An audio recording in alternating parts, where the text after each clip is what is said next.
कि जो 26/11 के मास्टरमाइंड जो हाफिज सईद के मेन एक जो सपोर्ट मैन था, उसको कराची में जब वो कत्ल कर दिया। कराची में कत्ल होने वाला 30 साला शख्स मुंबई हमलों के मास्टरमाइंड कहे जाने वाले हाफिज सईद का करीबी साथी था। इस वक्त ये तो वो है जी हाफिज सईद की। जी हाँ, हाफिज सईद के बारे में बताया जा रहा है कि जी हाफिज सईद जो है उसके बेटे को पहले बताया गया जी कोई किडनैप करके ले गया, तो हाफिज सईद के बेटे को किडनैप करके हाफिज सईद का बेटा जिसका नाम था कमालुद्दीन सईद, उसकी अब कुछ खबर ये आ रही है कि उसकी हत्या कर दी। लेकिन अगली खबर में उन्होंने कहा जी मार भी दिया है। चलो जी, ये भी एक नई कहानी हो गई। ये देखें जी हाफिज सईद का बेटा, अब यहाँ तो बेटा लग रहा है, मेरा ख्याल यही बेटा है। और जो अबडक्टर्स उसे उठा के लेके गए थे उन्होंने उसकी हत्या कर दी। और ये भी खबर आ रही है कि जो अबडक्टर्स लेके गए थे उन्होंने उसको बहुत टॉर्चर करके उसकी हत्या की। कराची में एक 30 साला शख्स को टारगेट करके मारा गया है। उसका नाम है मुफ्ती कैसर फारूक, और उसी के साथ वहाँ से एक मदरसे का लड़का भी गुजर रहा था, वो ज़ख्मी हुआ है, लेकिन मुफ्ती कैसर फारूक कत्ल किया गया है। इस वक्त इंडियन मीडिया इस खबर को इस तरीके से चला रहा है कि पाकिस्तान इस वक्त खौफ की गिरफ्त में है क्योंकि हाफिज सईद का करीबी साथी कराची में मारा गया है। अब खौफ की गिरफ्त में तो हम इस तरह कह सकते हैं कि अगर हम देखें तो इस वक्त चारों तरफ से पाकिस्तान पर हमले हो रहे हैं। मस्तूम में 60 से ज़्यादा लोग कत्ल हुए। आप जानते हैं वो जो खुदकुश धमाका था उसमें 60 से ज़्यादा लोग, इतना बड़ा खुदकुश धमाका कि जिसके ऊपर प्रेसिडेंट पुतिन ने भी कंडेम किया, पूरी दुनिया से उसको कंडेम किया गया और कहा गया कि ये इसको देखा जाए और बहुत ही खौफनाक किस्म का ये हमला था। लेकिन इसमें मैं देख रही थी कि बलूचिस्तान की हुकूमत, उनके जो केयर टेकर इंफॉर्मेशन मिनिस्टर जान अचकज़ई हैं, उन्होंने जंग का ऐलान कर दिया है दहशत गर्दों के खिलाफ। कश्मीर में एक हाफिज सईद के ग्रुप से एसोसिएटेड एक पर्सन थे जिनको कत्ल कर दिया गया था मस्जिद के अंदर। और डॉन न्यूज़ पाकिस्तान का प्रेस्टीजियस न्यूज़पेपर है, उन्होंने आज सुबह इस बात पे खबर दी है। बाकी मेन स्ट्रीम मीडिया पे इस पर कुछ स्टोरी नहीं चली। अब ये जो इनकी उम्र 30 साल है और इनका ऐसे मारे जाना ऑब्वियसली बताता ये है कि ये सारे का सारा ग्रुप जो कश्मीर के हवाले से बड़ा मशहूर रहा है और ये आहिस्ता आहिस्ता चुन चुन के मारे जा रहे हैं।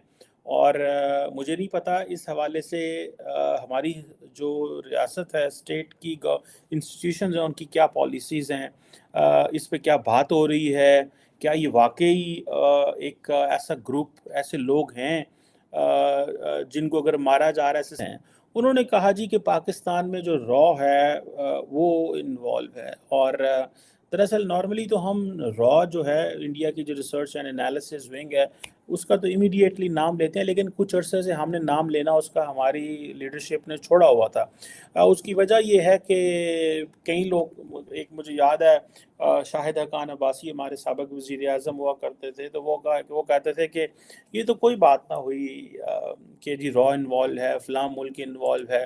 The only thing which is important वो ये है कि आपने क्या किया, पाकिस्तान ने क्या किया। और फिर कहा गया कि उसको मार दिया और डेड बॉडी भी मिल गई है। अच्छा, डेड बॉडी भी मिल गई और डेड बॉडी जो है उसके ऊपर जो है चोटों के निशान भी है। मतलब हमारे यूट्यूबर्स भी ना बस टू मच है। मैं तो कसम से उनसे सीखने लगी हूँ। मैं सोचूं उनसे कुछ क्लासेस ज्वाइन कर लूं लोगों की कि यार तुम लोग इतनी लंबी फेंकते हो और इतने कॉन्फिडेंस के साथ फेंकते हो, मुझे भी थोड़ा सिखा दो। तो खैर कोई बात नहीं। उसके बाद ही कहा गया कि जी ऑफिसर के बेटे को उठा के ले गए, उसके बाद उसको मतलब मार भी दिया है, फिर उसकी बॉडी भी मिल गई है, फिर बॉडी पे निशान भी है। ये सब इनके पास सारी खबरें नहीं पता तो हमारी एजेंसी को नहीं पता, नहीं पता तो हमारे जो बड़े जर्नलिस्ट है उनको नहीं पता, नहीं पता तो भारत में जो सबसे ज्यादा फेमस है या सबसे ज्यादा यूट्यूब पे भी फेमस है उनको भी नहीं पता, किसी को नहीं पता, सिर्फ इन लोगों। उसकी लाश जबा वैली में मिली केपीके में। हालांकि मैं किसी भी तरीके के वायलेंस के खिलाफ हूं, लेकिन यहाँ पर कुछ ज्यादा सीरियस हो गया मामला। एक आदमी की, खैर आतंकवादी था, नो डाउट अबाउट इट। इसके हाफिज सईद के जो फैमिली के 36 लोग आतंकवाद में हैं, ये भी एक और बेटा तलहा वो भी है।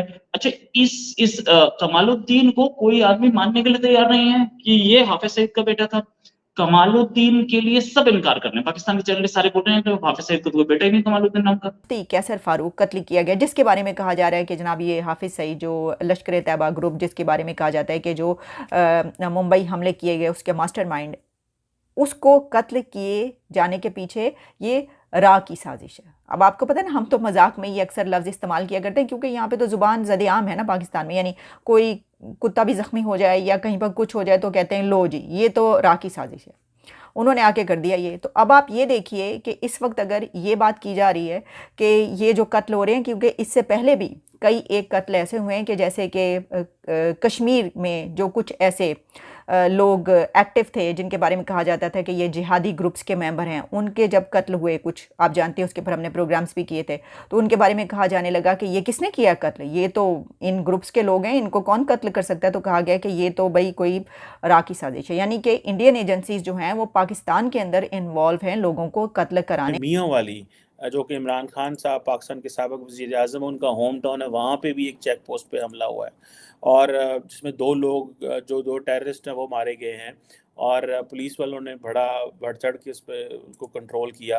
को पता है, लेकिन खैर ये भी एक तरह से पाकिस्तान का काम कर रहे हैं और साथ साथ ये लोग हिंदुस्तान के लिए भी काम कर रहे हैं, इसलिए कि टेंशन दे दे के मार देंगे ना हाफिज सईद को। अब हाफिज सईद बेटा सोच रहा होगा यार ये मेरा बेटा जो है इसको कौन उठा के ले गया, अभी 2 मिनट पहले तो यहाँ फिर रहा था सामने, अच्छा मार भी दिया है, चलो मार भी दिया, ठीक है। तो इस किस्म की टेंशन अभी यही देख देख कर मुझे लगता है कि वो दूसरा जो हमारे यहाँ और लोग भी तो है ना, सिर्फ हाफिज सईद तो नहीं है ना, हाफिज सईद है, फिर मसूद अजहर है, ठीक है। मसूद अजहर भी जो है सर पकड़ के बैठा हुआ है, जब से मसूद अजहर ने ये खबर सुनी है वो कह रहा है कि बस अब उसके बाद इसकी बारी है, इसका नंबर है, तमाम इंडियन टीवी चैनल पे चल रहा है बस जी हाफिज सईद के बाद अगला नंबर मसूद अजहर का। मसूद अजहर भी सर पकड़ के बैठा हुआ है कि यार ये किसने खबर चलाई, ये कौन लोग हैं जो ये खबर फैला रहे हैं। कि जो हाफिज सईद की जो रहाइश का आई थिंक लाहौर में जोर टाउन, वहाँ बहुत बड़ा हमला हुआ था एंड जिन्होंने ये करवाया था उनको ये समझ थी कि हाफिज सईद इस जगह पे है